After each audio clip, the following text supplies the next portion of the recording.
जब उसने उसको देखा तो अपने कपड़े फाड़ कर कहा, हाय मेरी बेटी, तूने मुझे पस्त कर दिया, और जो मुझे दुख देते हैं उनमें से एक तू है, क्योंकि मैंने खुदावन को ज़बान दी है और मैं पलट नहीं सकता। खुदा के कलाम के पढ़े और सुने जाने पर खुदावन की खास और खास बरकत हो। और ये शख्स बहुत बड़ा सूरमा है। जब आप इस 11वें चैप्टर को पूरे को पढ़ेंगे तो आपको पता चलेगा इसके बैकग्राउंड का, कि इसका बैकग्राउंड किसके साथ था, इसके पेरेंट्स का क्या नाम था, सारी बातें इस 11वें चैप्टर के अंदर लिखी हुई हैं। और ये शख्स बहुत बड़ा सूरमा था और इसके बाप का नाम था जल्लाद। और ये जल्लाद जो था ये एक शहर का भी नाम है, एक इलाके का भी नाम है। और इसी तरह इस शख्स की बीवी जो असल बीवी थी उसमें से भी जल्लाद के बेटे और बेटियां थीं। और ये शख्स जिसका नाम, जिसका जिक्र हम कलाम मुकद्दस में से सुन रहे हैं, इफ्ता, ये उस औरत में से उसका बेटा था जो कस्बी थी, जो बाजारी औरत थी, उसमें से ये बेटा पैदा हुआ और इसका नाम इफ्ता है। अब ये जवान हुआ है, बड़ा हो गया है, नौजवान है, और इसके बारे में लिखा है ये बड़ा सूरमा था। और इसके जो दूसरे भाई हैं उन्होंने इसके साथ सलूक क्या किया है कि इसे अपने घर से निकाल दिया है। किस लिए निकाल दिया है? कि जो बाप की मीरास है, जो बाप की जायदाद है, मालो दौलत है, उसमें से इसे हिस्सा नहीं दिया जाएगा।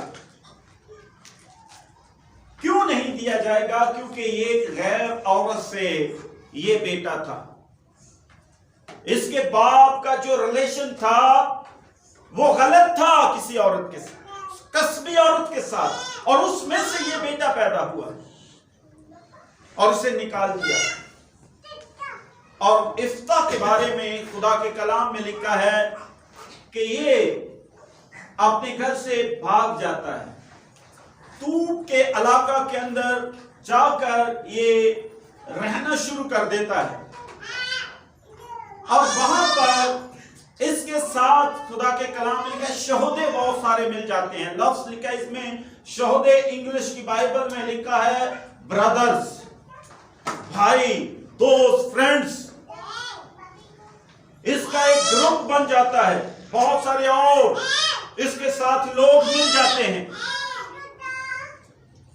और इसकी एक टीम, एक इलाका में बड़ा नाम हो जाता है। और कुछ अरसा के बाद अमालिकियों ने इनके मुल्क पर चढ़ाई कर दी, जंग करने का इरादा, प्लान कर लिया। अब इसके जो भाई हैं, इनके जो बुजुर्ग हैं, बनी इस्राएल के लोग हैं, जब उन्होंने देखा कि अमालिकियों ने हम पर चढ़ाई कर दी है तो वो घबरा गए और वो भाग कर जाते हैं। चंद बुजुर्ग मिलकर उन्होंने मशवरा किया कि हम जो है इफ्ता को लेकर आते हैं, क्योंकि एक सूरमा था और इसके साथ बहुत सारे लोग थे। और मेरे दोस्तों, जब इसके पास उस मुल्क तोप के अंदर गए और वहां पर इनके मीटिंग होती है और वो बुजुर्ग इफ्ता से कहते हैं कि हम तुझे अपना लीडर मानते हैं, तू आ हमारे साथ, अपने घर में वापिस आ, अपने मुल्क में वापिस आ और आकर लीडरशिप कर, हमारा बादशाह बन, हमारा काजी बन। वो आगे से कहता है, भाई जब मैं मुश्किल में था, जब मेरे भाइयों ने मुझे मेरे घर से निकाल दिया, तब तो आप लोगों ने मेरा साथ नहीं दिया। बट ये सारी बातें होती हैं, आखिर फैसला हो जाता है, एक मुआहदा तय हो जाता है कि अगर मैं अमालिकियों के साथ जंग जीत जाता हूं तो फिर वाकया ही मैं तुम्हारा लीडर बनूंगा, तुम्हारा बादशाह बनूंगा, तुम्हारा कासी बनूंगा। ये तमाम मुआहदा तय हो जाता है और वो उस मुल्क को छोड़कर वापस आता है अपने मुल्क में, और आकर ये शख्स इफ्ता जो है अमालिकियों के मुल्क में अपने एलची भेजता है, अपने लोगों को भेजता है कि जाकर वहां के लोगों को ये बताओ कि भाई तुम मेरे साथ जंग लड़ोगे। इसके अच्छे रिलेशन थे उनके साथ। बट ये सारी बातें मैं ज्यादा डीपली नहीं जाना चाहता, आप 11वां चैप्टर पढ़ लेना, उसमें सारी चीजें लिखी हैं। मैं अपने टॉपिक की तरफ आता हूं। ये बैकग्राउंड इस शख्स का बता रहा था, और जो हमने 35वीं आयत मुकद्दसा को तलावत किया है, जब ये जंग करने के लिए अमालिकियों के साथ महाज पर निकलता है, बॉर्डर पर जाता है, तो ये खुदा के साथ एक अहद करता है, खुदा को अपनी जबान देता है। लफ्ज लिखा है जबान दी है, और जबान देने का मतलब यह है कि खुदा के साथ उसने एक अहद किया है, खुदा के साथ उसने मन्नत मानी है कि ए खुदावंद, इस जंग में तू मुझे अगर फतह देगा तो मेरे घर में से जो भी शख्स, जब मैं फतह हासिल करके अपने मुल्क को, अपने घर को वापस लौटूंगा, तो मेरे घर में से जो भी शख्स पहले मेरे इस्तकबाल के लिए निकलेगा, मैं उसे तेरे लिए कुर्बान कर दूंगा। इसने खुदा को यह जबान दी है। अब इस शख्स की, इफ्ता की एक ही अकलौती बेटी है, एक ही बेटी है। क्या होता है कि जैसे ये जंग को जीत कर वापस लौटता है, और इसकी बेटी के बारे में लिखा है वो नाचती हुई इसके इस्तकबाल के लिए बजाती हुई, तब बजाती हुई, नाचती हुई इसके इस्तकबाल के लिए निकल आती है। और उसके बारे में इफ्ता बयान करता है कि ए मेरी बेटी, जो मुझे दुख देते हैं उनमें से तू भी एक है, क्योंकि मैंने खुदा को जबान दी है। ये जान चुका था, ये उस मन्नत को पूरा करना चाहता था, अकलौती है, लेकिन परेशान भी है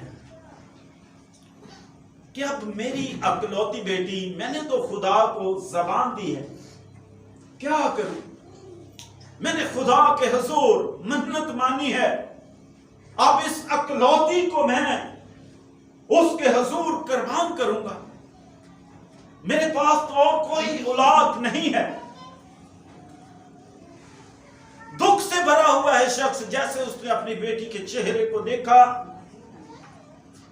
कुर्बान जावा ऐसी बेटियों पर, ऐसी बहनों पर, ऐसी औलाद पर जो अपने मां बाप की इज्जत का ख्याल करती हैं, जो अपने मां बाप का एहतराम करती हैं। उसने कहा कि अपने बाप को जवाब देती है कि जो तेरा दिल है ए मेरे बाप, तू मेरे साथ कर, क्योंकि तूने अपने खुदा को जबान दी है। एक दरखास्त है मेरे तेरे हुजूर। वो दरखास्त क्या है कि मुझे 2 महीने की रुखसत दे, ताकि मैं अपनी हम के बाद फिर वापस आती है। और लिखा हुआ है खुदा के कलाम में कि ना तो वो मर्द से वाकिफ थी, कोई उसने बदी नहीं की। हम जोलियों के साथ वो गई है, लेकिन अपने बाप की इज्जत के खिलाफ उसने कोई कदम नहीं उठाया। अपने बाप की इज्जत को बरकरार रखा है। कोई उसने ऐसी हरकत नहीं की और वो कायम रही है। और 2 महीने के बाद वापस लौटी है अपने बाप के पास। और 2 महीने के बाद उसका बाप उसको खुदा के हुजूर कुर्बान करता है, पेश कर देता है खुदा के हुजूर। ये बाइबल मुकद्दस के अंदर लिखा है। और मेरे अजीजों, आज जब हम अपने कल्चर पर, अपनी जिंदगियों पर गौर करते हैं, अपने इलाका के अंदर देखते हैं, अपने खानदानों के अंदर देखते हैं, नजर दौड़ाते हैं, तो बहुत ही दिल को तकलीफ पहुंचाने वाली बातें, वाकयात हमें मिलती हैं कि इंसान बाहर मुंह नहीं दिखा सकता किसी को। ऐसे वाकयात हमें खानदानों के अंदर मिलते हैं और हम समझते हैं कि शायद खुदा हमें नहीं देख रहा, शायद हम बहुत खुशहाल होंगे, बहुत कुछ हमें मिल जाएगा इन चीजों से, इन ऐसी हरकतें करने से। हरगिज़ कुछ नहीं मिलने वाला, बल्कि हम अपने माँ बाप की इज्जत को भी रोलते हैं और अपने खुदा को भी जलील करते हैं, खुदा की भी हुक्म अदूली करते हैं। हम खुदा की बादशाही से भी खारिज हो जाते हैं। इस जमीन पर अगर हम अपने माँ बाप की इज्जत नहीं करते, अपने माँ बाप का एहतराम नहीं करते, तो फिर हम खुदा का भी एहतराम नहीं कर सकते। फिर खुदा का भी हम एहतराम नहीं कर सकते।